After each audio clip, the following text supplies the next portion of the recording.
Here are the secrets on convincing a business owner that wants to sell his business on seller financing. I'm going to give you a live example on how I basically convinced the seller that didn't want to seller finance, and at the end of the day, he seller financed 90% of his deal due to the benefits that I gave. So why is the seller going to seller finance? So for this example, it was a car wash on Long Island. It was in 2022. The price was $4 million for the business. The seller said, I want $4 million up front. I don't want to take any notes. So basically, I told him, okay, I tried, I couldn't get it. The only way to get the deal done was to fatigue him out a little bit and to educate him on the seller financing portion. So what did I say to him? First, I created a great relationship.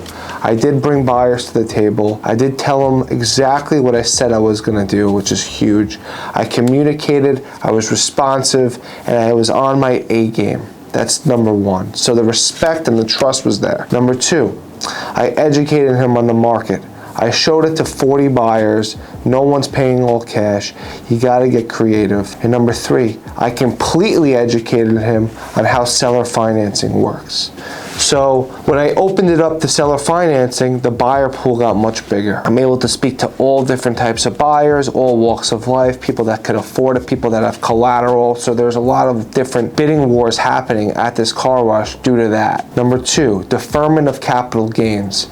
So I asked him, if I get you $4 million, what's gonna be your capital gains tax? What are you gonna pay? He's gonna pay 40%. So he's gonna pay $1.6 million in taxes. I told him, what if I got you a 30-year seller financing deal and you defer that $1.6 million over 30 years and you saved all that tax, you saved 30 years of a one-hit tax.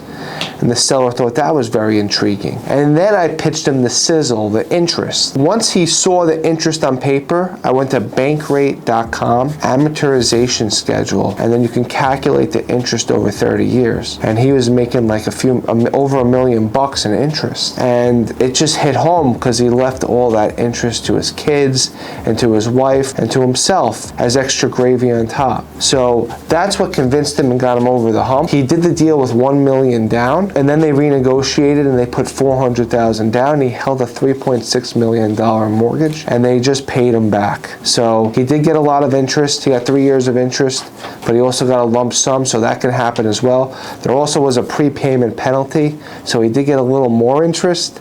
So at the end of the day, he walked away with the pretty penny and everyone was happy. The buyer was happy, the seller was happy, and I was happy because I made the commission. So in a deal, everyone has to be 85% happy for a deal to get done. So let me take it to you. So 3 ways on how to convince a seller to seller finance, and if they don't want to seller finance, this is what you say to them. Number 1, you could defer your capital gains over the course of the note. So whatever the capital gains taxes are, you can defer it over the course, the time of the note. Number 2, you have a much bigger buyer pool, which ends up in a bidding war. You'll have so many more people interested if the down payment was much less, and it's very attractive. Number 3, interest. You can, in seller financing notes right now, the market is between 6 and 7%.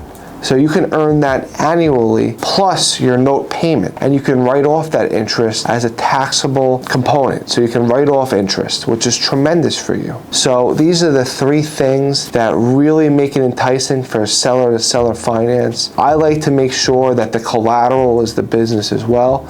So if the buyer cannot afford the payment, the seller has first position to take the business back. I also like to make sure that there is collateral from the buyer, like a house or a piece of property that has as much value as the business. So God forbid they have 2 ways to take it back if they had to. And that's what I do. I put together strategic deals. I convince buyers and sellers to move forward, and I just make everyone as happy as possible. That's the winning circle here.